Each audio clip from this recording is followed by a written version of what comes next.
Donc je rappelle que Dimitri, qui a 32 ans, 33 ans, est parti il y a 18 mois avec son vélo. Merci, merci à tout le monde. Donc, il est parti avec son vélo, il a traversé toute l'Amérique centrale, il traverse toute l'Amérique du Sud, donc il arrive en Patagonie. Donc, il a monté, il a une association, en tout cas un projet qui s'appelle Explore for Huntington. Il va de pays en pays, il rencontre toutes les associations Huntington de tous les pays. Donc, vous pouvez le suivre sur son site Facebook et il va peut-être bientôt rentrer en France. J'ai commencé ce voyage par le Mexique où j'ai rencontré l'ensemble du réseau de la maladie de Huntington. J'ai visité des laboratoires de recherche sur la maladie, j'ai rencontré des chercheurs, j'ai rencontré des généticiens, des neurologues.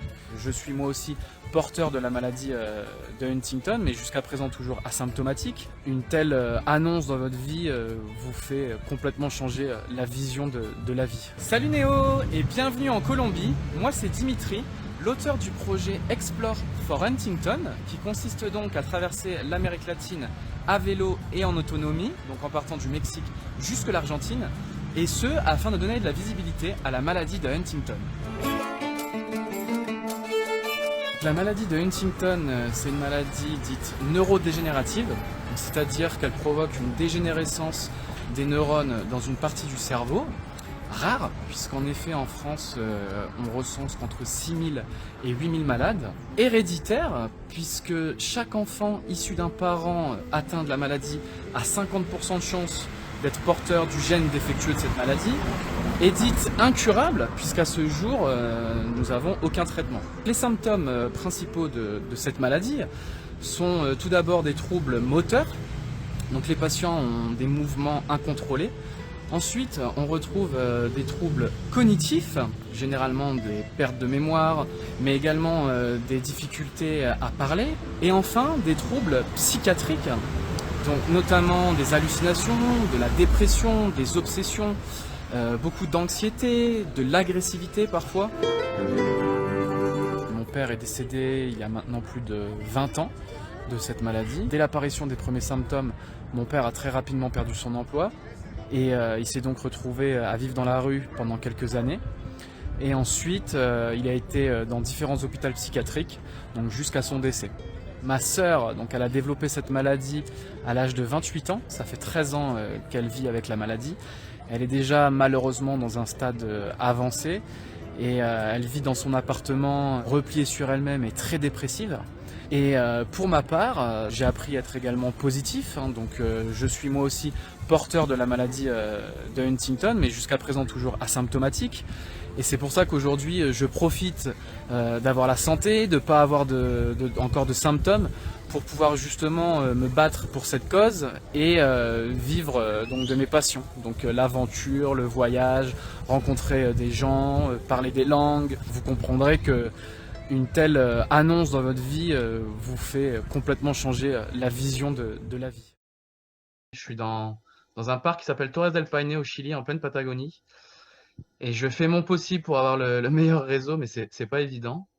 Mais on t'entend très très bien, hein, donc est-ce que tu peux nous parler un petit peu de qu'est-ce qui te reste à faire par rapport à ton projet initial? Tu es en Argentine, donc qu'est-ce qui te reste à faire?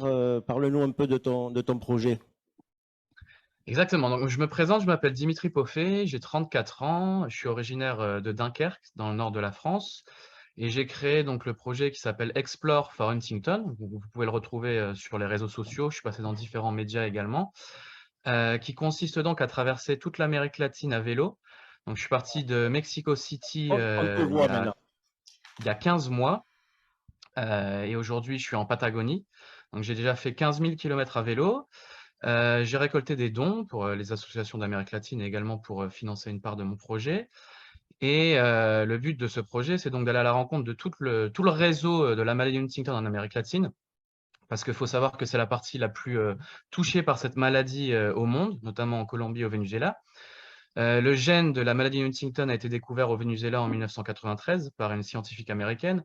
Donc il y a toute une histoire avec la maladie Huntington en Amérique latine. Il manque également beaucoup d'informations sur la maladie ici. Il manque de moyens forcément, puisqu'il y a des pays qui vivent dans la pauvreté. Donc, pour moi, c'était une priorité en fait, de faire ce projet, de me dédier, à cette cause en Amérique latine. Et donc aujourd'hui, ça fait 15 mois que je suis parti. J'ai rencontré quasiment l'ensemble du réseau. J'ai rencontré des familles, des patients, des médecins. J'ai rencontré des équipes de chercheurs. J'ai visité des laboratoires de recherche sur la maladie Huntington. Donc c'est super intéressant et j'essaie de le partager à la communauté de Huntington.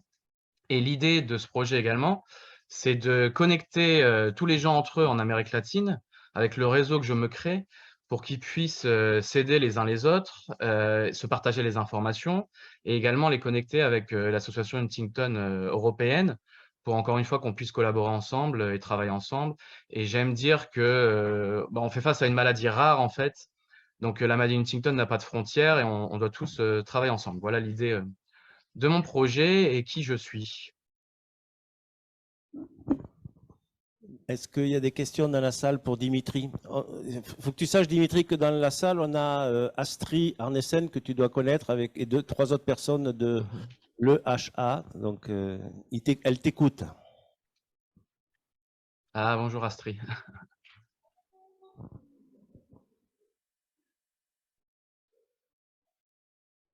Alors, faut savoir aussi que j'ai ma propre histoire, hein, je vous ai pas raconté avec la maladie Huntington, On a vu la forcément. vidéo, hein. On l'a eu la vidéo avant que tu te connectes. D'accord, OK. Donc, voilà, j'ai perdu mon père de cette maladie il y a plus de 20 ans. Ma sœur est actuellement, atteinte de la maladie. Elle a 41 ans. Elle est déjà dans une étape très avancée de la maladie. Moi, j'ai fait le test il y a 5 ans. J'ai appris à être, positif. Je travaillais, chez BNP Paribas à Paris, et suite à cette annonce, en fait, j'ai vendu ma voiture, toutes mes affaires, j'ai quitté mon appartement et je suis parti faire un tour du monde, en fait. Donc, j'ai réalisé un rêve, en fait, parce que j'avais peur de développer cette maladie, forcément, hein, en apprenant que j'étais positif. Donc, je me suis dit: «Si je suis malade dans 2 ans, il faut que je réalise un rêve». J'avais de l'épargne, j'étais célibataire, donc j'en ai profité pour faire ça et je suis revenu avant la pandémie, Ah, il y a une petite à coupure. vivre. Ça, c'est bon. Ah, vous Non, c'est m'entendez? bon. Ouais, ouais, ouais, ouais. Et donc je me suis dit, pendant la pandémie, j'ai eu le temps de réfléchir et je voulais continuer à vivre de mes passions, et de l'aventure, du voyage, mais cette fois-ci pour me dédier, à la cause Huntington.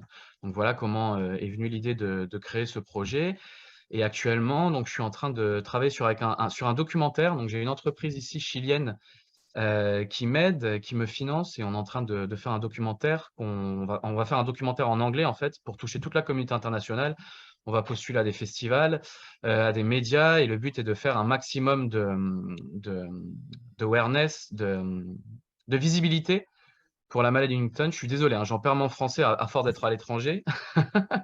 Il y a Charline qui t'écoute avec attention, mais il y a Astrid qui a une question pour toi en anglais, hein.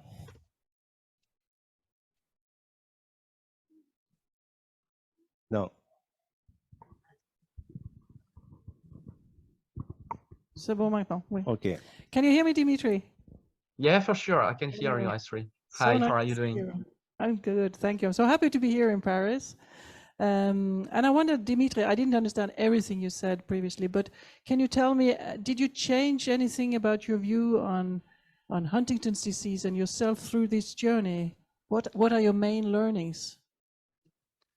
Well, it's a really good question, actually. 2 Ah, secondes, ok. Dimitri, il y a Gigi qui va traduire la question. Oui, Ah, donc d'accord.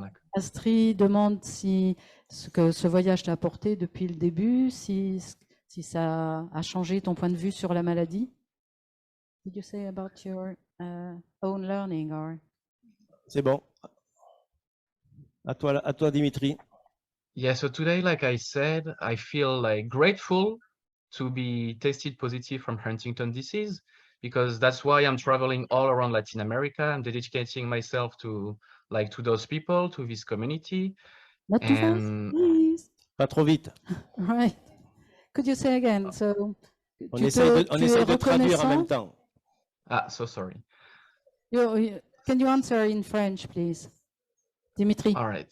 So je Ouais. disais que aujourd'hui, j'ai de la reconnaissance en fait d'avoir été testé positif et d'avoir toute cette expérience négative avec la maladie Huntington parce que pour moi, ça a été un moteur dans ma vie en fait. J'ai complètement changé ma vie, j'ai réalisé des rêves, J'ai fait un tour du monde, j'ai voyagé dans plus de 45 pays. Je parle anglais et espagnol. Aujourd'hui, j'ai traversé l'Amérique latine à vélo, je me dédie à cette cause. Et j'aurais jamais fait ça si j'aurais pas été touché par cette maladie, si j'aurais pas appris à être positif. Donc c'est sûr qu'à l'inverse, je réalise des rêves, je fais des choses, je traverse l'Amérique latine à vélo et cetera. Bon, à l'inverse, j'ai aucune stabilité, je rentre en France, j'ai plus de travail, j'ai pas d'appartement. Mais ça me pousse à réaliser mes rêves et à me dire: «Voilà, si demain je développe la maladie, au moins j'aurais aucun regret. J'aurais fait le maximum que je pouvais dans ma vie, j'aurais vécu de mes passions, de mes rêves et j'aurais aidé les autres en me dédiant, à cette cause».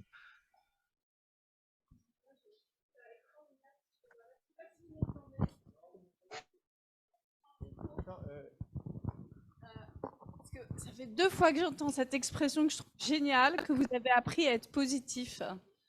Et apprendre à être positif, c'est apprendre à être positif une titane ou apprendre à être positif vis-à-vis de la vie? Ou les deux? Les 2, je pense. Mmh. Parce qu'à chaque fois, vous l'utilisez et c'est fantastique. Parce que je crois que c'est pour ça que j'avais dit au début, vous n'étiez pas là, mais qu'on devrait tous apprendre à vivre comme les patients Huntington parce que justement, ils ont une force de vie incroyable, quoi. Moi, je suis très admirative. Et justement, il faut toujours se dire que bah, tout ce qui est pris, quoi. Et réaliser les rêves, et on ne fait jamais assez. Vous avez raison, c'est comme ça qu'il faut vivre. Et comme je dis souvent, il faut pas attendre d'être touché par une maladie ou de vivre un événement traumatisant pour, réaliser, ses rêves, en fait. Si vous avez envie de faire des choses demain, si vous avez envie de dire: «Je t'aime» à quelqu'un, je sais pas, faites-le parce que peut-être que demain ce sera trop tard, en fait. Et ça c'est une leçon que j'ai tirée, en fait, avec la maladie Huntington.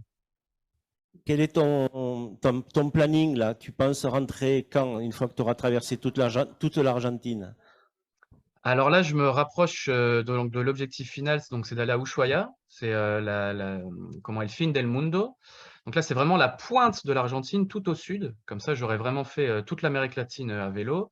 Et il faut savoir que c'est symbolique parce qu'il y a un patient qui vit à Ushuaia. Donc je vais aller à sa rencontre et pour moi, c'est quelque chose de symbolique parce que ça montre à toute la communauté Huntington, qu'il y a des patients absolument partout et même jusqu'à Ushuaia, à la fin du monde, en fait.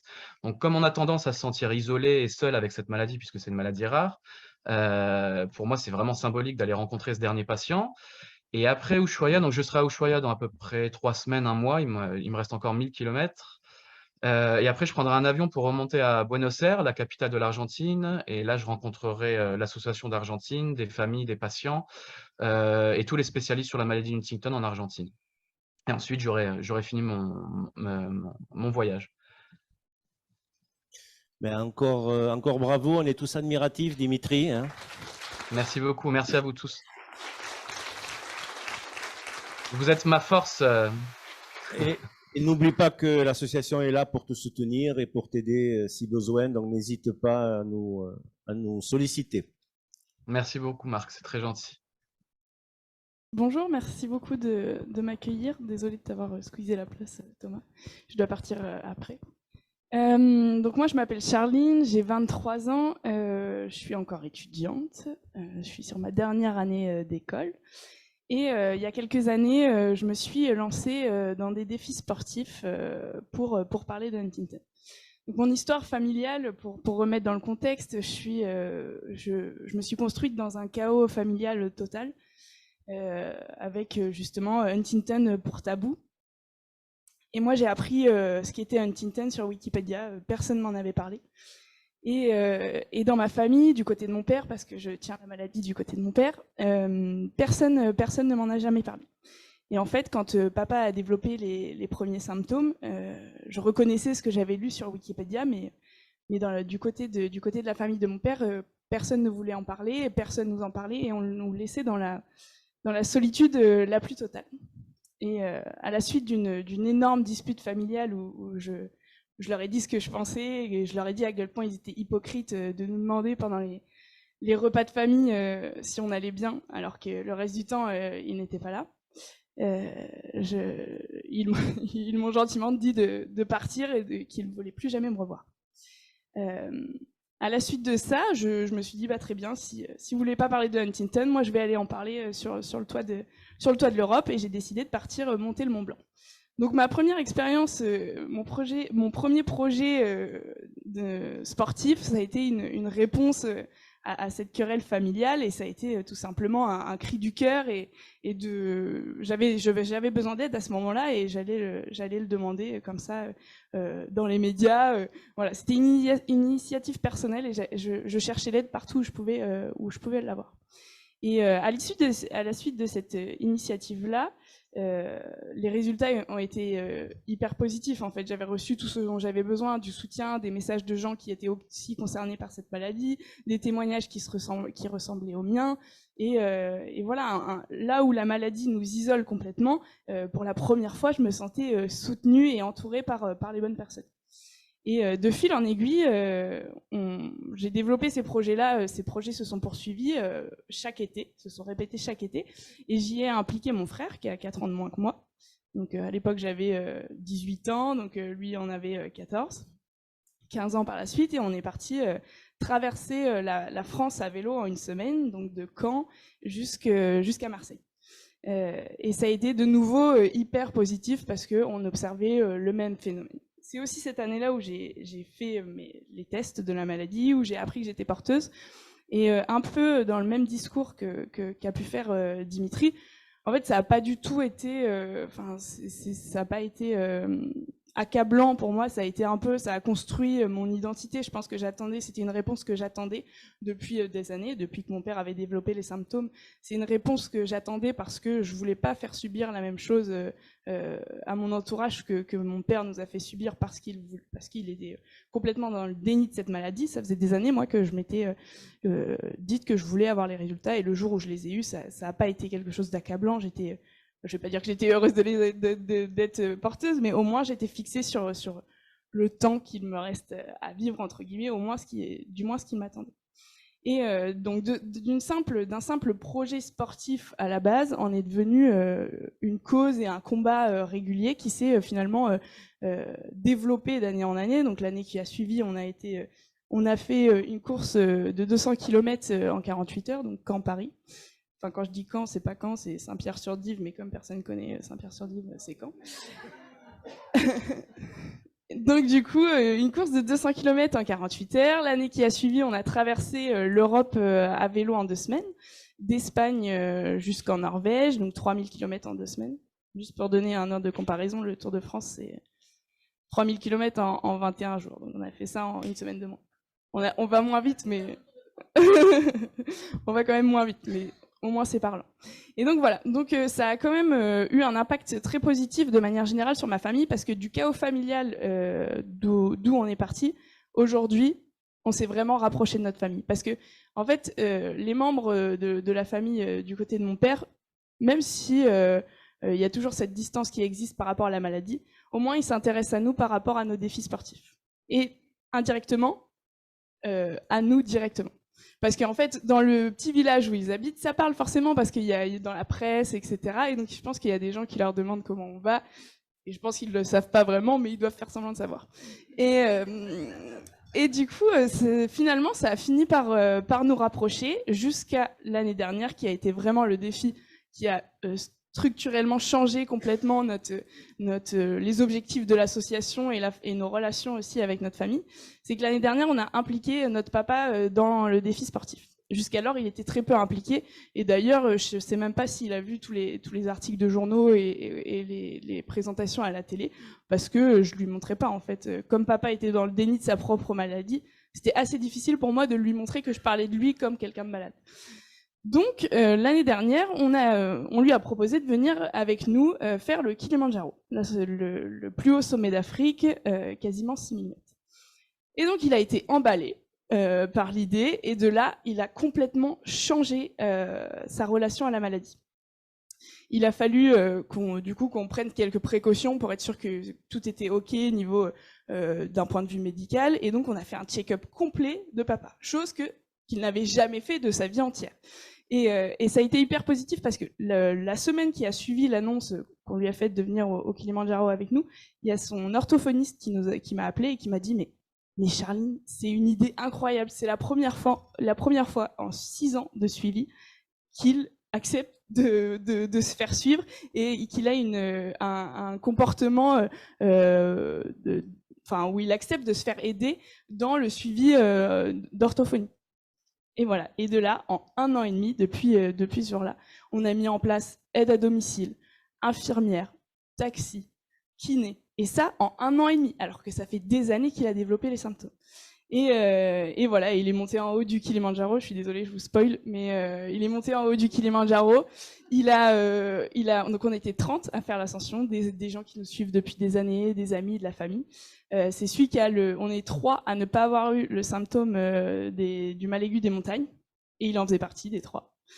Après, il a pris des médicaments quand même contre le mal aigu des montagnes, mais n'empêche qu'il faisait partie des 3 sur 30, et les autres étaient vraiment, vraiment, vraiment dans le mal.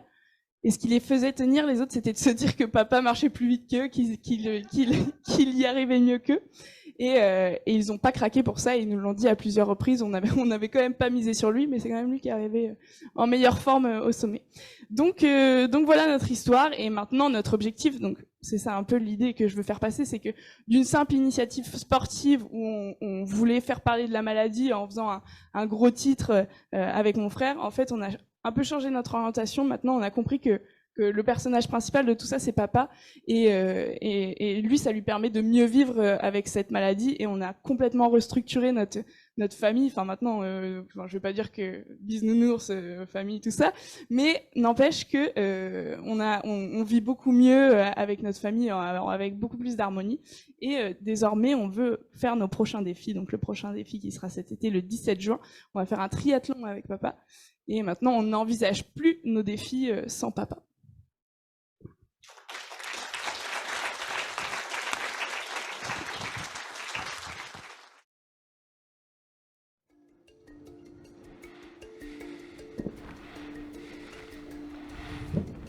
On va tous partir ensemble à l'assaut du Kilimandjaro pour une cause bien précise, celle de papa, qui va essayer de monter la plus haute montagne d'Afrique. Donc on est là pour la maladie de Huntington. C'est une maladie rare, donc très peu connue en France, très peu connue dans le monde entier. Qui dit rare dit souvent incurable, donc qui touche 3 niveaux, cognitif, psychiatrique et moteur. C'est une maladie héréditaire avec un pourcentage de 50% de l'avoir, et c'est une maladie neurodégénérative. Une particularité de cette maladie, c'est que souvent dans les familles c'est assez tabou, on n'en parle pas beaucoup et on se retrouve souvent seul, et c'était un peu notre cas. Mais il y a une chose qui est sûre, c'est qu'on n'a jamais arrêté de se battre et on n'a jamais baissé les bras. L'objectif, ce ne sera pas d'aller vite, ce sera d'aller loin et d'aller haut surtout. Donc on va y aller, et on va y aller ensemble. C'est une montagne qui est délicate parce qu'elle est techniquement très simple. C'est de la marche, mais c'est de la marche jusqu'à presque 6000 mètres. Et le corps humain n'est pas habitué à atteindre cette altitude. Donc c'est une montagne qui est trompeuse, elle semble assez facile techniquement, mais on souffre énormément. On souffre parce qu'on dort mal, on dort à des températures très basses. Vous êtes venu à un moment le plus froid de l'année.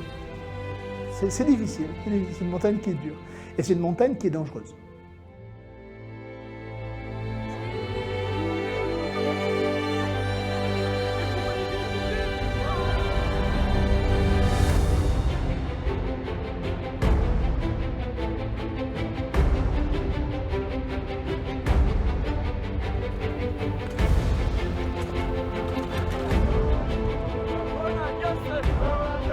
Olivier va mieux, c'est déjà gagné. Finalement, chaque jour qui va passer, ce sera une petite victoire sur la vie, tout simplement.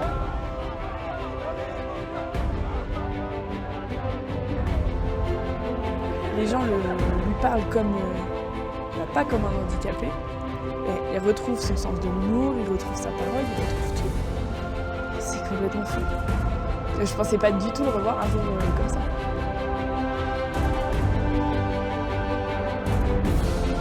Mais je sais que papa, il ne lâchera pas. Ce dont j'ai hâte, c'est que papa prouve à tout le monde qu'il est capable.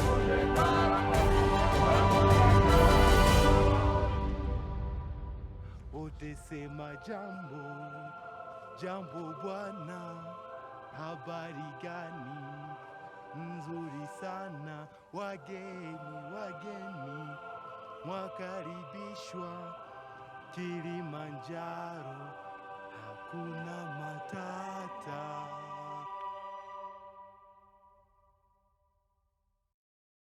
Bonjour à tous. Alors moi, je vais vous parler de ce que je fais dans l'association. Je me suis mis des petites notes pour pas que je vous quelque chose. Déjà mon histoire. Donc moi, je suis issu d'une famille qui est touchée depuis plusieurs générations par la maladie de Huntington. J'ai aidé mon père pendant 12 ans, donc on a vécu ensemble. Je l'ai accompagné pendant tout le long et jusqu'à la fin. Au sein de l'association, j'ai commencé par les groupes de parole, participer aux groupes de parole. Pour ceux qui ne savent pas, une fois par mois, il y a aussi bien des aidants qui peuvent... Il y a un groupe de parole pour les aidants et un groupe de parole pour les porteurs et malades. Donc j'invite tout le monde à y participer. Je trouve qu'on n'est pas assez nombreux tous les mois à y participer. Ce qu'il y a d'assez étrange, c'est que dans le groupe des aidants, c'est généralement les familles et qui voient toujours la vie d'un côté un peu plus négatif, alors que dans le groupe des porteurs et des malades, c'est là où on rigole le plus. On est pas assez, même dans les porteurs et malades, je trouve que on devrait être 3 fois, 4 fois plus. N'hésitez pas à dire à votre proche, à votre famille, de participer dans ces groupes-là. Ça n'apporte que du bien à tout le monde. Et c'est disponible, c'est en visio, donc c'est accessible depuis partout en France. Et on peut s'inscrire sur le site de l'association Huntington. On réserve et puis on reçoit un lien dans sa boîte mail. Donc c'est très simple, tout le monde peut y participer. Ensuite, après avoir participé pendant plusieurs années au groupe de parole, il y avait quand même des échanges super intéressants. Mais malheureusement, on était 5, 10 à en profiter de ces échanges. Donc j'ai trouvé qu'il manquait quelque chose et j'ai décidé de créer Huntington Podcast. Moi, j'écoutais déjà des podcasts. Et je me suis dit que ça serait une bonne manière de faire participer tout le monde de manière un peu asynchrone, de façon que tout le monde puisse à tout moment écouter ou parler de la maladie. Et donc aujourd'hui, accessible sur toutes les plateformes, donc iTunes, Spotify, enfin toutes vos plateformes où vous écoutez de la musique, vous pouvez écouter Huntington Podcast. Donc en moyenne, il y a à peu près un épisode qui sort chaque mois. On aborde tous les sujets. Il faut savoir que sur l'année 2022, il y a eu plusieurs milliers d'écoutes sur ce podcast, donc ce qui montre l'engouement pour entendre et parler de la maladie. Le podcast est aussi écouté dans plus de 45 pays, ce qui est un peu bizarre parce que c'est en français. Mais en fait, on se rend compte que le 5e pays où le podcast est le plus écouté, c'est aux États-Unis, par exemple. Et on a plein de pays africains, des pays en Asie qui écoutent le podcast. Donc il y a sûrement des francophones dans ces pays-là qui veulent entendre parler de la maladie de Huntington. Donc voilà, c'est aussi un véritable moteur pour transmettre des messages très largement. Si jamais certains d'entre vous souhaitent témoigner, n'hésitez pas à me contacter via l'association, bien sûr. Et ensuite, donc le podcast m'a amené et m'a aidé dans ma réflexion et à structurer un problème que j'avais moi-même avec mon père, qui était il n'y a pas forcément d'établissement pour mon père. J'ai pas forcément envie de le mettre dans un établissement, mais je peux pas non plus le garder chez moi parce que ça devient trop lourd. Que faire? Donc ça, toutes les familles se posent la question. Donc j'ai décidé d'y répondre en créant Coloa. Coloa crée et gère des colocations pour malades Huntington. La première colocation a ouvert à Massy dans le 91 en 2022. Donc elle accueille aujourd'hui 5 colocataires.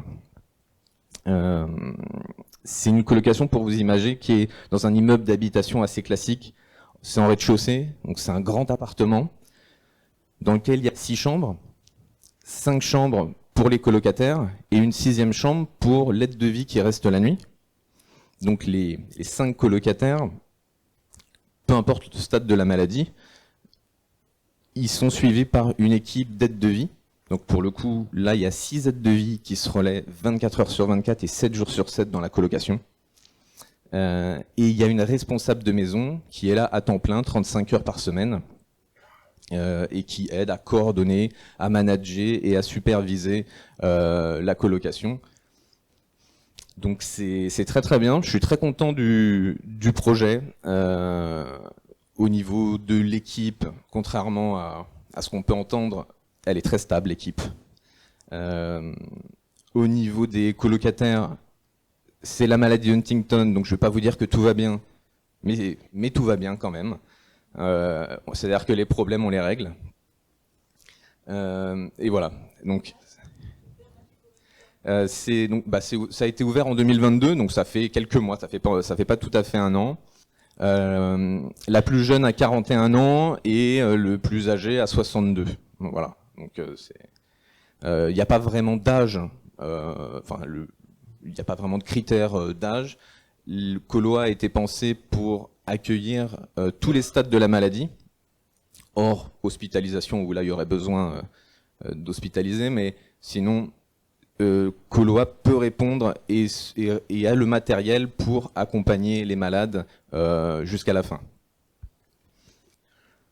Donc ça aujourd'hui c'est un projet avec lequel j'ai de l'ambition, dans lequel il y a beaucoup de demandes. Je reçois beaucoup de familles qui m'appellent pour savoir comment faire, est-ce qu'il y a des places, etc. C'est pas moi tout seul qui vais continuer de créer des places, hein. C'est avec la demande des familles, c'est avec la demande de la communauté Huntington. On reçoit des petites aides de l'ARS et du département, parce qu'on est agréé Habitat inclusif, mais ça ne sert pas à couvrir tous les frais. Donc voilà, il est possible, il y a quelques années, on avait reçu Véronique qui avait créé à Pézenas, près de Béziers, une colocation pour ses enfants également. Donc il y a des modèles quand même. Le modèle Coloa est un poil différent, mais finalement la finalité est la même. Il y a d'autres potentiels, il y a le potentiel d'en faire partout en France. Il faut que ça soit à la demande des familles. Donc je vous invite bien évidemment à me contacter, à en discuter. C'est pas aussi simple, c'est quand même des gros projets. Le nerf de la guerre, c'est d'avoir de l'immobilier. Pour avoir de l'immobilier adapté, c'est très compliqué. C'est-à-dire qu'en gros, c'est des logements neufs ou rénovés. Contrairement à ce qu'on pense, les bailleurs sociaux ne sont pas du tout préparés et adaptés à répondre à ce type de demande. Les bailleurs sociaux ont très peu de parcs neufs, ont très peu de parcs adaptés. Donc finalement, le parc, c'est un peu à nous de le créer. Et donc, pour créer des places, il faut que la communauté Huntington soutienne. Donc bien évidemment, c'est via de la demande, structurer un peu la demande pour la rassembler au niveau du territoire français, mais également aider financièrement. Alors aider financièrement, c'est pas donner de l'argent, hein.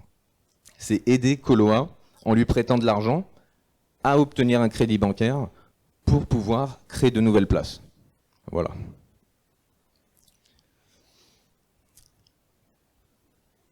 J'en ai fini avec Coloa. Après, je pourrais répondre à des questions. Mon message pour les jeunes, c'était de dire que dans tous ces projets que j'ai créés, hein, qui n'existaient pas quand je suis arrivé dans l'association a toujours été là. L'association, il faut le voir comme un outil, il faut le voir comme un moyen d'aller plus loin. Je suis sûr que partout en France, il y a des jeunes qui ont des projets, qui ont une demande, qui se disent ça serait génial d'avoir, je sais pas, un groupe de parole physique dans ma ville. C'est pas très compliqué à mettre en place. L'association, elle supporte ce genre d'initiative largement. Il faut des porteurs de projets, bien évidemment. Faut pas croire que ça nous prend beaucoup de temps. Ça prend pas beaucoup de temps. Une fois que c'est installé et que on a mis les choses en place, ça ne demande pas beaucoup d'efforts. Voilà. tout ce que je peux vous dire, c'est servez-vous de l'association Huntington, utilisez-la parce qu'elle est là pour nous soutenir. Et l'association Huntington, c'est les jeunes qui la font, hein, on va pas se mentir, il faut qu'on la modèle à ce qu'on veut faire et à ce qu'on veut donner à Huntington dans l'avenir. C'est tout pour moi, merci.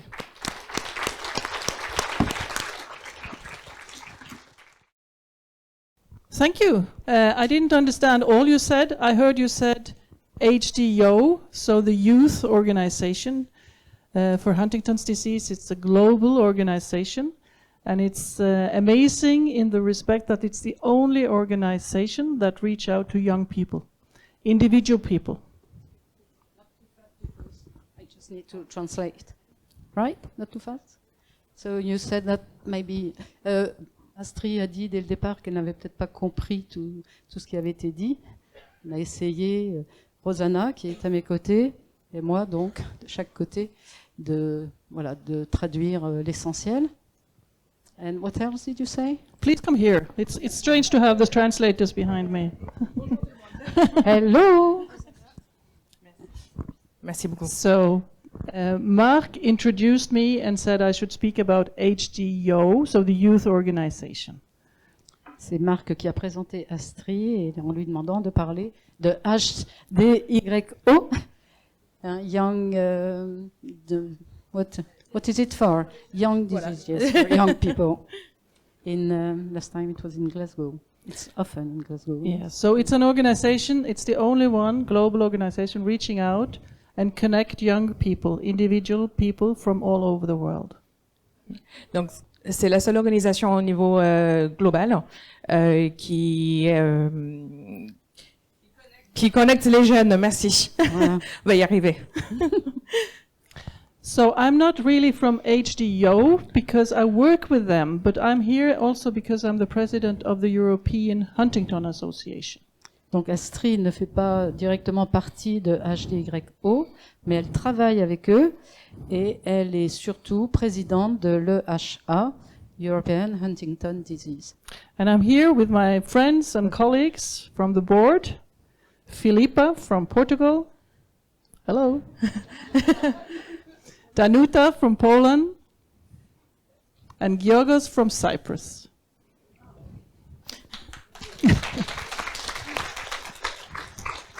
And they've come here today to meet you. We came to Paris to meet you. Ils sont venus donc pour vous rencontrer aujourd'hui. Oui. Because I think it's amazing what you are doing to have this meeting and to have this topic where you really address what are the needs of the young people from Huntington families. Parce que je trouve ça vraiment génial de viser vraiment les jeunes et que de passer une journée de parler des jeunes avec la maladie Huntington. Sorry, Rosie is English. Yes, here. Personne n'est parfait, monsieur Damin.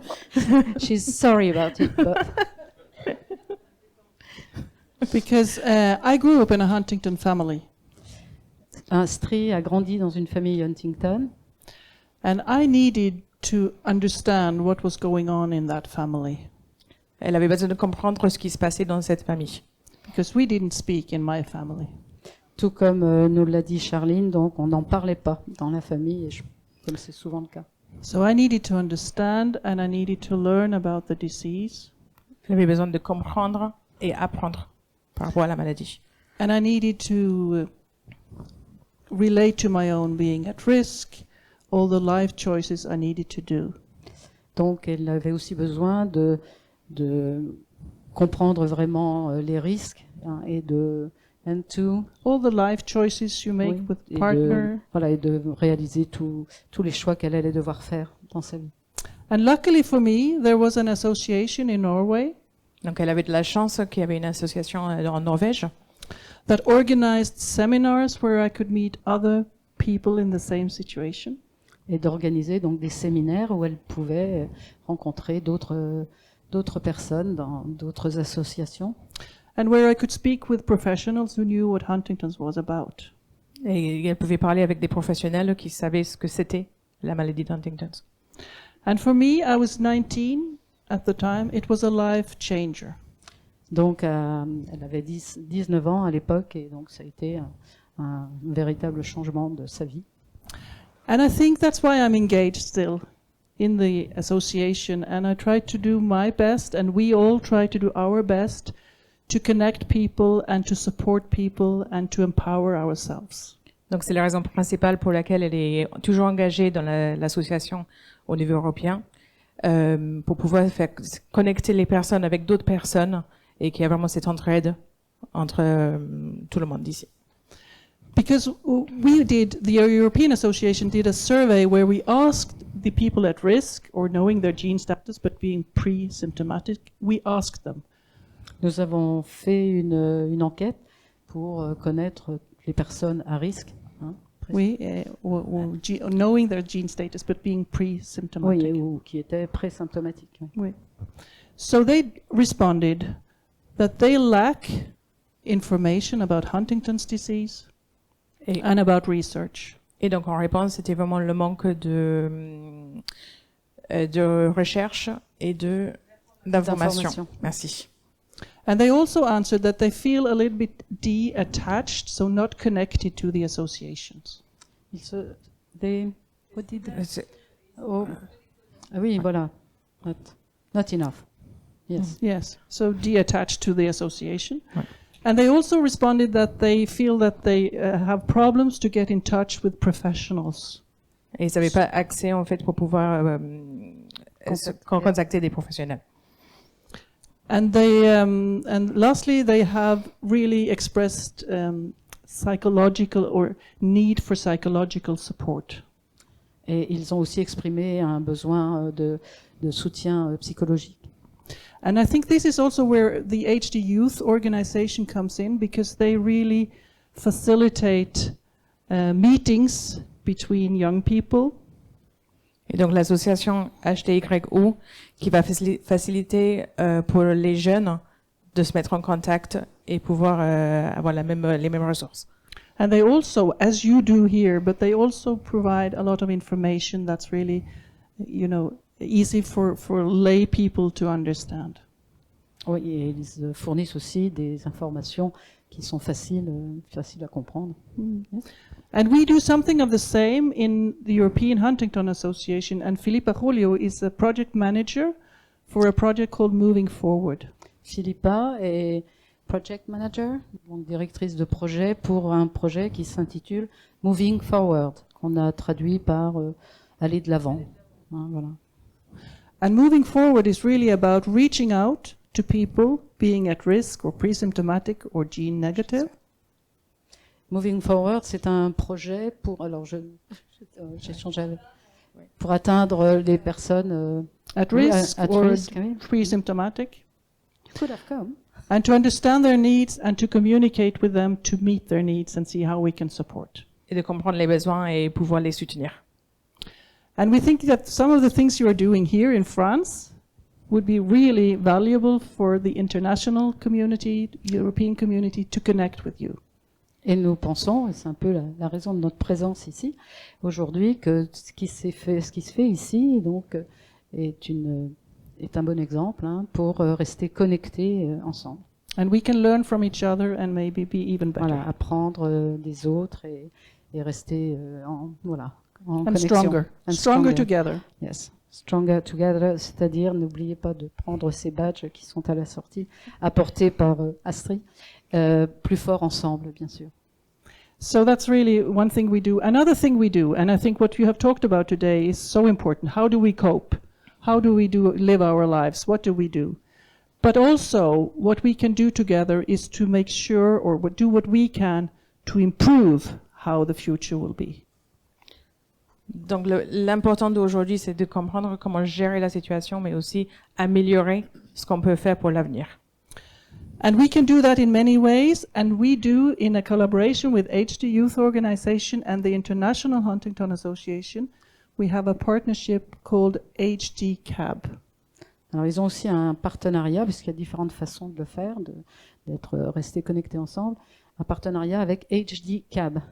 And HD CAB, it's Community Advisory Board. It's a group of family members, so they have experienced what Huntington is from their life, And they come together, we organize, and then we give advice to companies who are thinking about or doing development of treatments for Huntington's disease.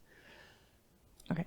Donc, cette organisation, on prend l'expérience des familles Huntington's et on communique donc avec des sociétés pour pouvoir voir comment on peut faire pour des techniques. Oui. Voilà. Comment Voilà. C'était des choses un peu plus compliquées. Désolée. Voilà. It's a bit too long sometimes. So we are approached by the pharmaceutical industry. Ils ont été approchés par des industries pharmaceutiques. And they ask for advice. And believe et ils leur me, demandent des conseils. Believe me, they need advice. Et ils ont besoin de conseils. Because Huntington is so complex and it's impossible to understand that complexity without really speaking to family members. C'est une maladie qui est tellement complexe, ils ont besoin de vous et des familles de pouvoir comprendre pour pouvoir s'améliorer. And we should make our voice really strongly heard about what we need. On a besoin de se faire entendre et de ce qu'on en a besoin. So this is a fantastic opportunity, and we really are here also because we need more people from France. We have nobody from France in this group. Yes. Yes. No. Yes. So she's explaining why. But you are 50, 60 million people. There are some people here who are willing and able to be part of HDCAB. I know. I come from Norway. We are 5 million. Yes. Donc c'est la raison de leur présence aujourd'hui, parce que c'est vrai que au niveau de la France, c'était un peu peau de chagrin au niveau de la participation. Donc on est là pour relancer, pour trouver vraiment des points de connexion entre nous et nous ouvrir sur l'Europe, parce que ce qui sera fait, que ce soit au Portugal, en Norvège, à Chypre avec Georgios ou Danuta en Pologne, profitera, toutes les avancées profiteront à tout le monde dans le monde. Donc il faut vraiment s'ouvrir au monde, s'ouvrir à l'Europe, s'ouvrir. OK? Come on. No, so really, if anybody here is interested in talking about that, or somebody online, please contact Marc or Gigi or me, whoever you can reach out to investigate more, because I think it's a fantastic opportunity to advocate, to be part of that change and the development of drugs. It's really a unique opportunity, and we need you. Oui. Donc s'il vous plaît, on a besoin de vous. C'est vraiment, si vous êtes volontaire, il faut vraiment contacter donc Marc, Gigi ou Astrid directement. On a vraiment besoin de l'expérience de la France. On a besoin des personnes qui peuvent mettre en avant leur expérience. And if I had been online, I could have shown you a little video, but I wasn't able to connect with that. Toutefois, si elle avait eu un peu plus de temps, Astrid nous aurait montré une petite vidéo, but no. Right. Par contre, can they see the video on your website? No, not yet, not now, but I mean, anytime. Yes. Right. No, it's on hdcab.org. On a bien conscience au conseil d'administration qu'on est un peu frileux vis-à-vis de l'Europe, et je pense que c'est essentiellement un problème de langue. Donc c'est une des raisons supplémentaires pourquoi on cherche des jeunes pour venir remplacer ces vieux qui ne savent pas parler anglais. Mais on va faire un effort. On va, maintenant qu'on a Gigi qui parle parfaitement bien anglais, on va essayer de trouver des familles qui veulent participer. You have many people speak English. I have met them today. Ah, il y a monsieur qui a une question là.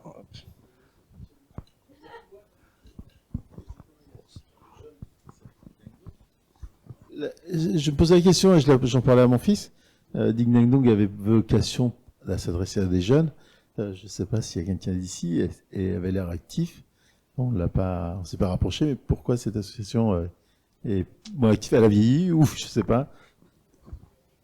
Alors, Ding Deng Dong n'était pas une association, c'était un collectif d'une douzaine de personnes qui était mené par Émilie. Il y a aussi les contraintes de la maladie. Ding Deng Dong est un peu en veille en ce moment, essentiellement parce que Émilie ne va pas forcément très bien. Et donc, il n'y a personne qui prend le relais. Donc, c'est bien dommage parce qu'ils ont fait beaucoup de choses. Mais pour le moment, Ding Deng Dong est un peu en sommeil. I have a question here on your right. Just about HDCAB. What is it exactly? I'm not sure to have well understood, because you try to influence pharmaceutical company about therapy treatment, or is it more for medical doctor? I don't Hubert remember. veut savoir ce qu'est HDCAB. Exactement. Oui, je traduis aussi en français, donc je demandais des précisions sur qu'est-ce qu'est HDCAB, en quoi les associations, comment les associations essaient d'influencer les boîtes pharmaceutiques pour faire des traitements, ou est-ce que c'est plutôt sur les médecins pour la prise en charge des patients? It's a partnership. So we are 3 associations: European Huntington Association, the International Huntington Association, and HD Youth Organization. We have a partnership where we invite 3 associations, l'IHA, International Association, yes, International, and HDYO, yes. Where we invite family members. So we have about 25 family members from all over the world. Environ 25, did you say? Yes. 25 familles dans le monde. And we organize this. So it's mainly the pharmaceutical industry who contact us. C'est essentiellement les industries pharmaceutiques qui nous contactent.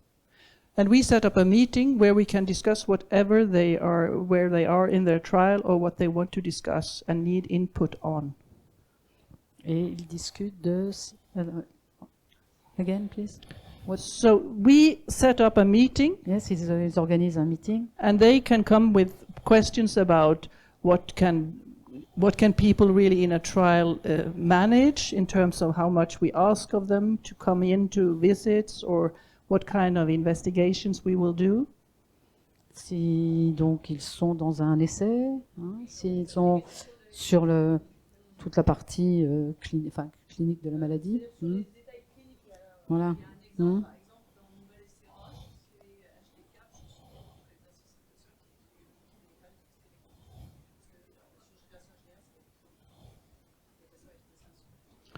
And with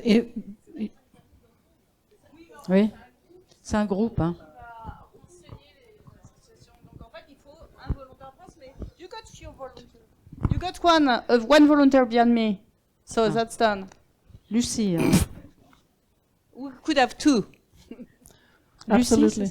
No, so they ask questions, and we have things we want them to understand about how to take care of trial participants, because that's important, to understand the barriers for people to participate in a trial, because honestly, we see in 3 trials running in Europe now, it's going very slowly to have people into those trials. And we lose time. Donc, ce qui est important pour les industries, pour les industries pharmaceutiques, c'est de comprendre en fait les barrières que peuvent avoir les patients, et de comprendre dans les essais cliniques, de savoir par exemple combien de visites on peut avoir, et pour bien comprendre la maladie et les contraintes qu'il va y avoir qui sont spécifiques à la maladie Huntington.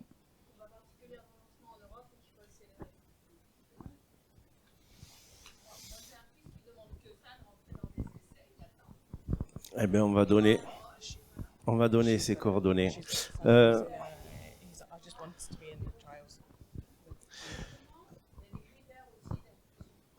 So it has to do with many things.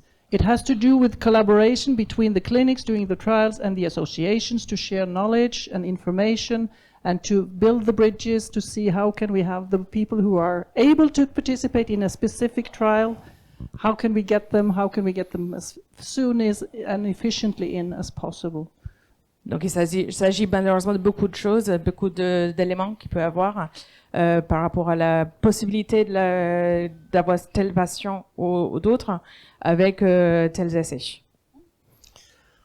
Il est 17h, donc je pense on doit rendre l'auditorium, libérer l'équipe image. Et donc, je tenais à remercier Astrid et tout le HA. Merci à Gigi pour la traduction.